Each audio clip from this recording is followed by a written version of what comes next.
வீடியோவில் HTMLோட கிராஷ் கோர்ஸை நம்ம ட்ரைனர்ஸ் டீட்டெயிலாக எக்ஸ்பிளைன் பண்ண போகிறாங்க. இன்றைக்கி நம்ம என்ன பார்க்க போகிறோம்னா HTMLோட கிராஷ் கோர்ஸ். அதாவது HTML என்ன, அது எதுக்கெலாம் யூஸ் பண்ணுறாங்க, அதில் என்னென்ன டேக்ஸ் இருக்குது, அந்த டேக்ஸ் எதுக்கு யூஸ் பண்ணுறாங்கிறத இந்த கோர்ஸை நம்ம பார்க்க போகிறோம். ஓகேவா? முதல்ல HTML என்ன, ஒரு வெப் ப்ரௌசரில் ஒரு யூசர் என்னெல்லாம் பார்க்குறாங்களோ, ஒரு வெப்பேஜ் டெவலப் பண்ணுறதுக்கான கண்டென்ட்டை க்ரியேட் பண்ணுறதுக்கு தான் நம்ம HTML யூஸ் பண்ணுறோம். HTML stands for hyper text markup language. ஓகேவா? ஒரு வெப்பேஜுக்கு தேவையான கண்டென்ட்டை நம்ம என்ன பண்ணுவோம்னா HTML கொடுத்து ரைட் பண்ணுவோம். ஸோ CSS அதை ஸ்டைல் பண்ணுறதுக்கு யூஸ் ஆகும். ஓகே, ஃபர்ஸ்ட் நம்ம HTML பற்றின டாபிக்ஸ் பார்த்துருவோம் அண்ட் தென் CSS போகணும். ஓகே, நான் என்னோடய HTML கோடை ரன் பண்ணுறதுக்கு எனக்கு ஒரு சாஃப்ட்வேர் வேணும். அதுக்கு தான் நம்ம என்ன யூஸ் பண்ணணும், விஷுவல் ஸ்டுடியோ கோட் யூஸ் பண்ணுவோம். ஸோ அதை ரன் பண்ணுறதுக்கு எனக்கு ஏதோ ஒரு browser, Microsoft, Firefox or else Google Chrome கூட யூஸ் பண்ணிக்கலாம். ஓகேவா? ஸோ ஃபர்ஸ்ட் நான் என்ன பண்ணுறேன்னா ஒரு ஃபோல்டர் க்ரியேட் பண்ணுறேன், new folder, and folder name வந்து HTML கிராஷ்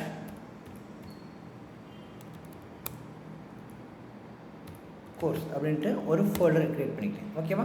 ஸோ இப்போது நான் என்னுடைய விஷுவல் ஸ்டுடியோ கோட் ஓப்பன் பண்ணுறேன்.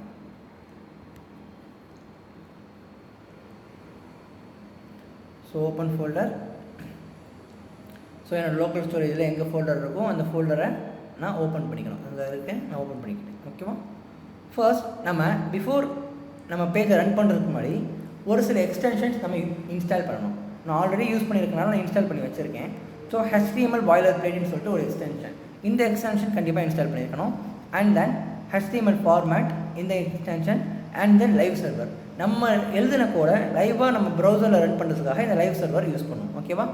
ஸோ ஃபர்ஸ்ட் இந்த 3 எக்ஸ்டென்ஷன் இன்ஸ்டால் பண்ணதுக்கப்புறம் நான் என்னோடய ஃபோல்டரில் ஒரு ஃபைல் க்ரியேட் பண்ணுறேன், லைக் index.html. எப்போவுமே ஃபர்ஸ்ட் ஃபைல் எனக்கு இண்டெக்ஸில் தான் இருக்கணும். ஓகேவா? ஸோ இந்த ஃபைல் க்ரியேட் பண்ணதுக்கப்புறம் நான் இந்த ஃபைலை செட்டப் பண்ணணும். எப்படி? முதல்ல ஒரு பாய்லர் பிளேட், அதாவது என்னோடய HTML ஸ்ட்ரக்சர் கொண்டு வரணும். அதுக்கு பேர் தான் பாய்லர் பிளேட் சொல்லுவாங்க. ஓகேவா? ஷிஃப்ட் 1 கீயை உங்கள் VS கோடில் வச்சு ஷிஃப்ட் 1 கீயை ப்ரெஸ் பண்ணோம்னா எனக்கு என்னோடய பாய்லர் பிளேட் ரெடி ஆகிரும். ஓகே, இது என்ன பாய்லர் பிளேட், இது எதுக்கு யூஸ் ஆகுது அப்படின்னா, இந்த பாய்லர் பிளேட்டில் இங்கே கொடுத்துருக்காங்க பார்த்தீங்களா, டாக்குமெண்ட் டைப் HTML. ப்ரௌசருக்கு இது வந்து ஒரு HTML ஃபைல், இதை நீ ரன் பண்ணக்கூடாதுன்னு சொல்லி இந்த டாக்குமெண்ட் டைப் சொல்லிக் கொடுக்கும். ஓகேவா? So and then header take. இந்த ஹெட்டர் டேக்கில் ஒரு சில காம்போனன்ட்ஸ் இருக்குது, கரெக்ட் தானே? இந்த UTF-8 அப்படிங்கிறது எல்லா விதமான எமோஜிஸை வந்து இந்த ப்ரௌசர், இந்த HTML VS கோட் வந்து எனக்கு சப்போர்ட் பண்ணும். அதுக்காக இந்த இடத்துல என்ன பண்ணியிருக்கோன்னா UTF-8 கொடுத்துருக்காங்க. அண்ட் தென் மெட்டானேம், வியூ போர்ட் அப்படின்னு இருக்குது. ஸோ இந்த வெப்சைட் வந்து ஒவ்வொரு டிவைஸுக்கு ஏற்ற மாதிரி அதோட வித்து மாறும், கரெக்ட் தானே? லேப்பில் ஒரு சைஸ் இருக்கும், மொபைல் ஃபோனில் ஒரு சைஸ் இருக்கும், ஐபேடில் ஒரு சைஸ் இருக்கும். ஸோ அந்த மாதிரி சைஸுக்கு காம்ப்ரமைஸ் பண்ணுறதுக்காக என்ன பண்ணுவாங்கன்னா இந்த வியூ போர்ட் யூஸ் பண்ணுவாங்க.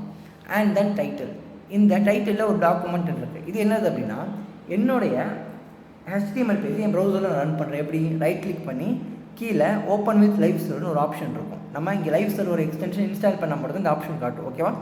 இந்த லைவ் சர்வரை கிளிக் பண்ணேன்னா எனக்கு இந்த பேஜ் என்னோடய ப்ரௌசரில் ரன் ஆகும். ஓகேவா? இந்த இடத்துல நான் பண்ண டாக்குமெண்ட் அப்படி இருக்கா? ஸோ நான் க்ரியேட் பண்ண index.html ஃபைல் இருக்குது. ஸோ அதோட டைட்டில் டாக்குமெண்ட் இருக்குது. இதில் போயிட்டு நான் HTML கிராஷ் கோர்ஸ்ன்னு சொல்லிட்டு என் டைட்டில் மாற்றுறேன். ஸோ உங்கள் வெப்சைட்டுக்கு உங்களுக்கு தேவையான டைட்டிலில் நீங்கள் மாற்றிக்கலாம். மாற்றினா எனக்கு என்ன ஆகுது, இந்த இடத்துல HTML கிராஷ் கோர்ஸ்ன்ட்டு என்னோடய டைட்டில் அப்டேட் ஆகிடுது. இதுக்கு பேர் தான் டாக்குமெண்ட். ஓகேவா? And then body take. இந்த பாடி டேக்கில் தான் நம்ம கொடுக்கக்கூடிய கண்டென்ட்ஸ் எல்லாமே கொடுப்போம். ஓகேவா?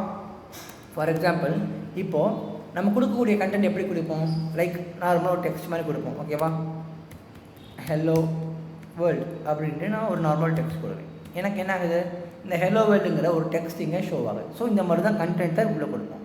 But the right format to give a content வந்து என்னென்னா டேக்ஸ் யூஸ் பண்ணி கொடுக்கணும். ஓகேவா? ஸோ HTML பொறுத்த வரைக்கும் மல்டிபிள் ஆஃப் டேக்ஸ் இருக்குது, டேக்ஸ். ஓகே, இதில் மெயினானது என்னன்னா ஹெட்டர் டேக்ஸ். H1லேருந்து H6 வரைக்கும் ஒரு டேக்ஸ் இருக்குது. லைக் H1 அப்படின்னு ஒரு டேக் இருக்குது, ஹெட்டிங் 1. இதில் நான் ஹலோ வேர்ல்டு அப்படின்ட்டு ஒரு டெக்ஸ்ட் கொடுக்குறேன். ஓகேவா? ஸோ எனக்கு இந்த ஹலோ வேர்ல்டு வந்து போல்டாக தெரியுது. ஓகேவா? போல்டாகவும் ஃபாண்ட் சைஸ் அதிகமாக இருக்குது. ஸோ இதே மாதிரி எனக்கு என்னென்னா மொத்தம் 6 types of tags. And then H2 tag. இது எதுக்கு யூஸ் ஆகுது அப்படின்னா, இதுலேயும் ஹலோ வேர்ல்டுன்னு கொடுக்குறேன். ஸோ நீங்களும் டிஃப்ரென்ஸ் பாருங்கள். எனக்கு H1 டேக் போல்டாக இருக்குது, அண்ட் H2 டேக் வந்து கொஞ்சம் போல்ட்னஸ் கம்மியாகவும் ஃபாண்ட் சைஸ் கம்மியாகவும் இருக்குது. ஸோ இது மாதிரி தான் மொத்தம் 6 டைப்ஸ் ஆஃப் டேக்ஸும் எனக்கு டிஃப்ரென்ஸ் பண்ணி காட்டும். பாருங்கள், நான் இதை காப்பி பண்ணிக்கிறேன். ஸோ H3ல் H4 H5 and then H6. Okay, so 6 tags எனக்கு என்ன இருக்குது இங்கே கொடுத்துருக்கேன். ஸோ 6 டேக்ஸ்க்கான டிஃப்ரென்ஸை நீங்கள் என்ன பண்ணலாம், இந்த இடத்துல பார்க்கலாம்.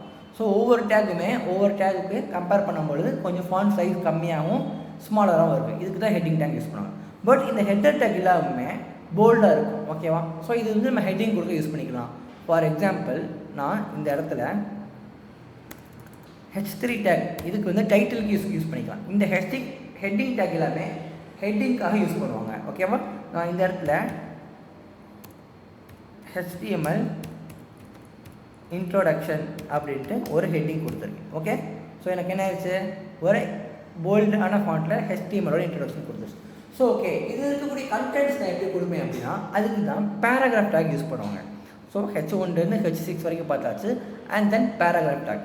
பேராகிராஃப் டேக்னா என்ன அப்படின்னா, ஸோ ஒன்றும் இல்லை, நான் ஒரு P டேக் யூஸ் பண்ணுறேன். P கிளிக் பண்ணிட்டு நம்ம என்டர் கொடுத்தோம்னா பேராகிராஃப் டேக் யூஸ் ஆகும். இதில் நான் ஒரு பேராகிராஃப் கொடுக்குறேன், லைக் ஒரு டம்மி பேராகிராஃப் லோரம் அப்படின்னு சொல்லிட்டு நான் கொடுக்குறேன். ஸோ இது டிஃபால்ட்டாகவே என்னோடய விஎஸ் கோடில் இப்படி ஒரு பேராகிராஃப் இருக்கும். நான் அந்த லோரம் டைப் பண்ணிட்டு என்டர் கொடுத்தா எனக்கு ஒரு பேராகிராஃப் வந்துடும். ஓகேவா? ஸோ இப்போ எனக்கு பாருங்கள், இந்த ஹெட்டிங் வந்து போல்டாக இருக்குது. அண்ட் தென் அதோட பேராகிராஃப் டேக் வந்து அதுக்கு ஏற்ற மாதிரி போல்ட்னஸ் கம்மியாகவும் பேராகிராஃப் ஏற்ற மாதிரி இருக்குது. ஸோ இந்த மாதிரி தான் என்ன பண்ணுவாங்கன்னா ஹெட்டிங் டேக்கையும் பேராகிராஃப் டேக்கையும் யூஸ் பண்ணுவாங்க. ஓகேவா? ஓகே. அண்ட் தென் நெக்ஸ்ட் வந்து பிளாக் கோட். பிளாக் கோட்னா என்ன அப்படின்னா, ஸோ சிம்பிள் தான்.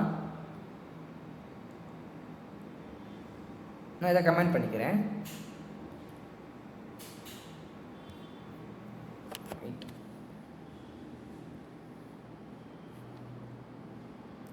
ஓகே, இப்போது பிளாக் கோட்னா என்னென்னு பார்க்க போகிறோம். ஓகேவா? ஸோ நான் நார்மலாக இங்கே ஒரு H3 டேக் கொடுக்குறேன். Okay,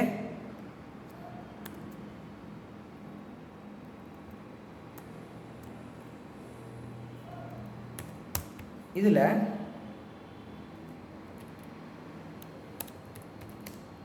welcome to HTML crash course அப்படின்ட்டு ஒரு டெக்ஸ்ட் கொடுக்குறேன். எனக்கு என்ன ஆகும், இங்கே வெல்கம் டு HTML கிராஷ் கோர்ஸ்னு சொல்லிட்டு அந்த H3 டேக்கில் என்ன இருக்கும் அதுக்கேற்ற மாதிரி வந்துடும். ஸோ இந்த இடத்துல நான் ஒரு பிளாக் கோட் கொடுக்குறேன்.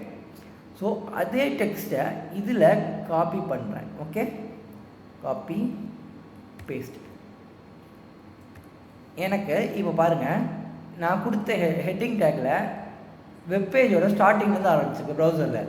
பட் நான் கொடுத்த பிளாக் கோட் வந்து கொஞ்சம் மிடில்லேருந்து ஸ்டார்ட் ஆகுது. ஸோ ஒரு பிளாக்காக எடுத்துக்கும், எனக்கு தேவையான அளவுக்கு கேப் எடுத்துக்கிட்டு ஒரு பிளாக் வைஸாக இது கொடுக்கும்.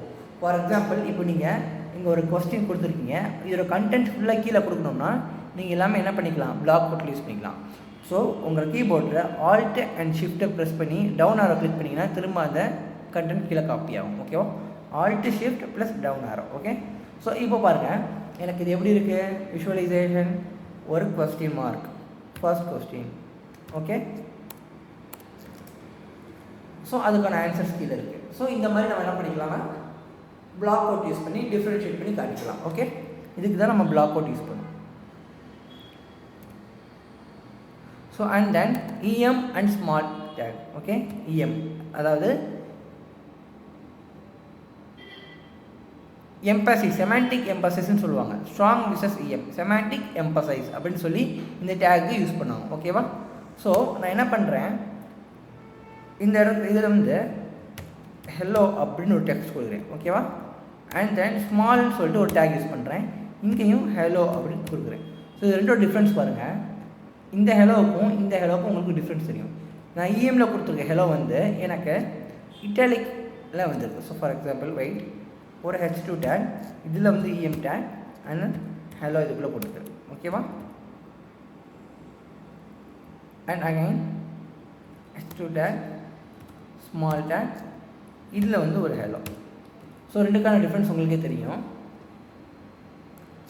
ஸோ EM டேக்கில் கொடுத்துருக்குது எனக்கு இட்டாலிக் மெத்தடில் வந்திருக்கு அண்ட் ஸ்மால் டேக்கில் கொடுத்ததுக்கு நார்மல் ஃபார்மாக இருக்குது. ஸோ நீங்கள் ஒரு டெக்ஸ்ட் கொடுக்குறீங்கன்னா அந்த டெக்ஸ்ட்டில் இருக்கக்கூடிய ஏதோ ஒரு வேர்டு நீங்கள் ஹைலைட் பண்ணி காட்டணும் அப்படின்னா நீங்கள் இந்த டேக்ஸ் யூஸ் பண்ணிக்கலாம். Okay, and then strong take.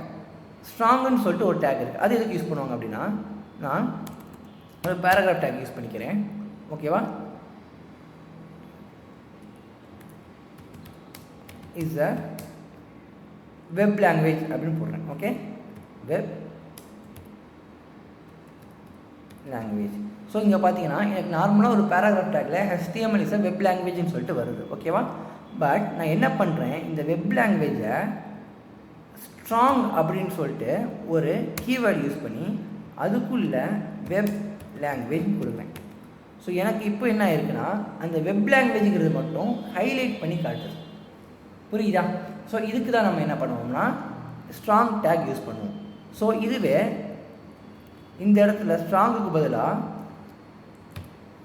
Emphasis take use பண்ணேன் அப்படின்னா எனக்கு என்ன ஆகும், அந்த வெப் லாங்குவேஜ் இட்டாலிக்கில் வந்துருக்கும். தெரியுதா டிஃப்ரென்ஸ்? தெரியும் உங்களுக்கு?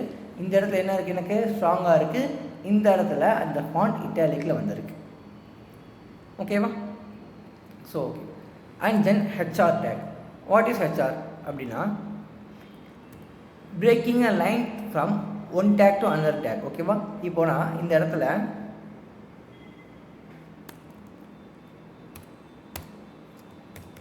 this is a line, sorry, this is a paragraph before line அப்படின்னு ஒரு பேராகிராஃப் எழுதிருக்கு. ஓகேவா, and then another paragraph, this is a line after, sorry, this is a paragraph after line எழுதிருக்கேன். So எனக்கு என்ன ஆகுதுன்னா ஒரு 2 லைன் நான் கொடுத்தேன். This is a paragraph before line, this is a paragraph after line சொல்லிட்டு 2 கொடுத்துருக்கேன். ஓகேவா, 2 பேராகிராஃப். ஸோ ஃபர்ஸ்ட் பேராகிராஃப் கீழே ஹெச்ஆர்னு சொல்லிட்டு ஒரு டேக் கால் பண்ணுறேன். எனக்கு என்ன ஆகுது, ஸோ 2 லைன் பேராகிராஃப் இடையில் ஒரு ஹரிசான்டல் லைன் ஒன்று க்ரியேட் ஆகுது. இதுக்கு பேர் தான் ஹெச்ஆர் டேக்னு சொல்லுவாங்க. ஸோ ஒவ்வொரு டேக் கீழே டிஃப்ரென்ஷியேட் பண்ணி லைன் டிஃப்ரென்ஷியேட் பண்ணி காட்டுறதுக்காக என்ன பண்ணலாம்னா இந்த ஹெச்ஆர் டேக் நம்ம யூஸ் பண்ணோம். ஓகேவா, ஸோ இந்த வீடியோவில் நம்ம என்ன மாதிரி டேக்ஸ் யூஸ் பண்ணுறாங்க, எதுக்காக யூஸ் பண்ணுறாங்க, ஒவ்வொரு டேக்குக்கு என்னென்ன டிஃப்ரென்ஸுங்கிறத பார்த்துக்கலாம். ஓகேவா, ஸோ நெக்ஸ்ட் வீடியோவில் நம்ம லிங்க்ஸ் அண்ட் நேவிகேஷன்ஸ் எதுக்கு யூஸ் ஆகுங்கிறத பார்ப்போம்.